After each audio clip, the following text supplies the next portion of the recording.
Assalamualaikum warahmatullahi wabarakatuh. Selamat pagi anak-anak. Hari ini kita akan belajar tema 7 peristiwa dalam kehidupan. Subtema 1, peristiwa kebangsaan masa penjajahan. Pembelajaran 1. Simak penjelasan berikut ini. Rempah-rempah begitu melimpah di bumi Indonesia. Melimpahnya rempah-rempah dapat meningkatkan kesejahteraan masyarakat Indonesia. Namun, rempah-rempah yang begitu melimpah juga membuat bangsa-bangsa di Eropa berusaha untuk menguasai perdagangannya. Lalu, apa sebenarnya yang melatar belakangi bangsa-bangsa Eropa tersebut datang ke Indonesia dan akhirnya menjajah bangsa Indonesia? Ayo kita cari tahu faktor-faktor yang melatar belakangi kedatangan bangsa-bangsa Eropa ke Indonesia. Peristiwa kedatangan bangsa Barat. Mulai akhir abad ke-15, bangsa Eropa berusaha melakukan penjelajahan samudra. Bangsa Eropa yang pernah melakukan penjelajahan dan penjajahan di Indonesia dimulai oleh bangsa Portugis. Kapal mereka pertama kali mendarat di Malaka pada tahun 1511. Berikutnya ialah bangsa Spanyol yang mendarat di Tidore, Maluku pada tahun 1521. Kemudian disusul oleh bangsa Inggris dan Belanda. Kapal-kapal Belanda pertama kali mendarat di pelabuhan Banten pada tahun 1596. Faktor-faktor pendorong penjelajahan samudra antara lain sebagai berikut. 1. Adanya keinginan mencari kekayaan atau gold. Kekayaan yang mereka cari terutama adalah rempah-rempah. Sekitar abad 15 di Eropa, harga rempah-rempah sangat mahal. Harga rempah-rempah semahal emas atau gold. Mereka sangat membutuhkan rempah-rempah untuk industri obat-obatan dan bumbu masak. Kedua, adanya keinginan menyebarkan agama atau gospel. Selain mencari kekayaan dan tanah jajahan, bangsa Eropa juga membawa misi khusus. Misi khusus tersebut adalah menyebarkan agama kepada penduduk daerah yang dikuasainya. Tugas mereka ini dianggap sebagai tugas suci yang harus dilaksanakan ke seluruh dunia dan dipelopori oleh bangsa Portugis. Ketiga, adanya keinginan mencari kejayaan atau glory. Di Eropa, ada suatu anggapan bahwa apabila suatu negara mempunyai banyak tanah jajahan, negara tersebut termasuk negara yang jaya atau glory. Dengan adanya anggapan ini, negara-negara Eropa berlomba-lomba untuk mencari tanah jajahan sebanyak-banyaknya. 4. Perkembangan ilmu pengetahuan dan teknologi. Ilmu pengetahuan dan teknologi berkembang pesat. Contohnya seperti berikut. 1. Dikembangkannya teknik pembuatan kapal yang dapat digunakan untuk mengarungi samudra luas. 2. Ditemukannya mesiu untuk persenjataan. Senjata dapat digunakan untuk melindungi pelayaran dari ancaman bajak laut dan sebagainya. 3. Ditemukannya kompas. Kompas digunakan sebagai penunjuk arah sehingga para penjelajah tidak lagi bergantung pada kebiasaan alam.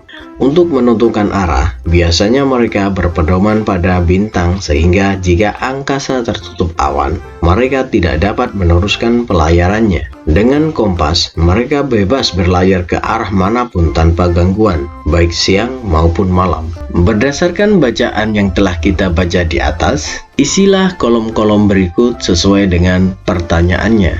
Mari kita kerjakan bersama-sama. 1. Siapa yang dimaksud dengan bangsa Barat? Jawabannya adalah bangsa Barat adalah bangsa-bangsa Eropa. Nomor 2. Apa faktor yang melatar belakangi bangsa Barat melakukan penjajahan di Indonesia? Jawabannya, ingin menguasai rempah-rempah. Nomor 3.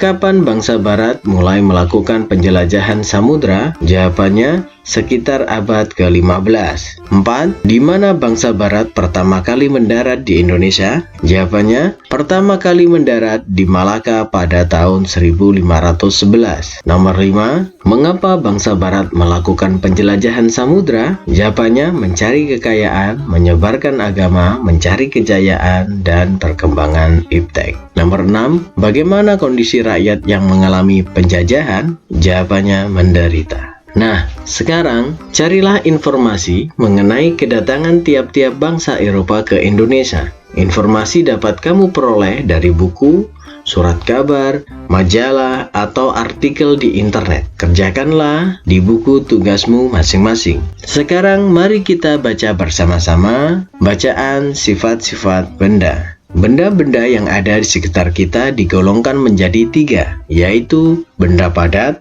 cair, dan gas. Ketiganya memiliki sifat yang berbeda. Mengapa kamu perlu mengetahui sifat-sifat benda? Salah satu manfaat mengetahui sifat-sifat benda ialah kita akan tahu cara memperlakukan benda-benda yang ada di sekitar kita. Salah satu wujud benda adalah padat. Kamu pasti memiliki banyak benda di sekitarmu yang berwujud padat. Kamu dapat memegangnya, dapat memindahkannya tanpa mengubah bentuk aslinya.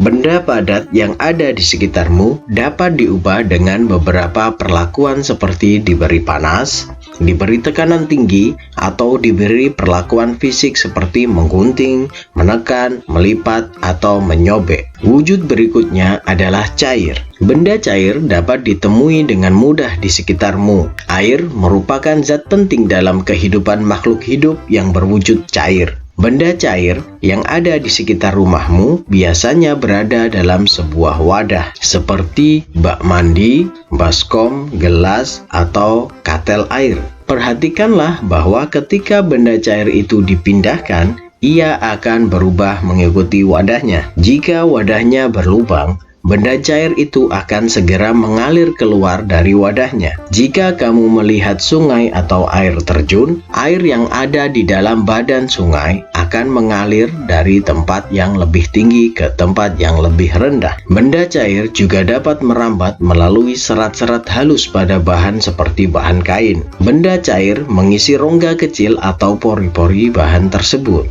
Wujud benda yang lain adalah gas. Manusia dapat memasukkan dan mengeluarkan gas dari dalam tubuhnya pada saat bernapas. Manusia menghirup gas oksigen dan mengeluarkan gas karbon dioksida.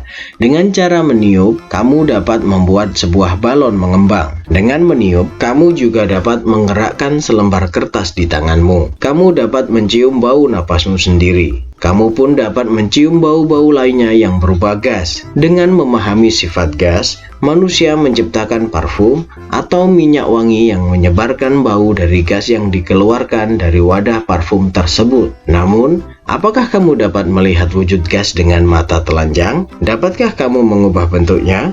Cukup sekian pembelajaran kita pada pagi hari ini.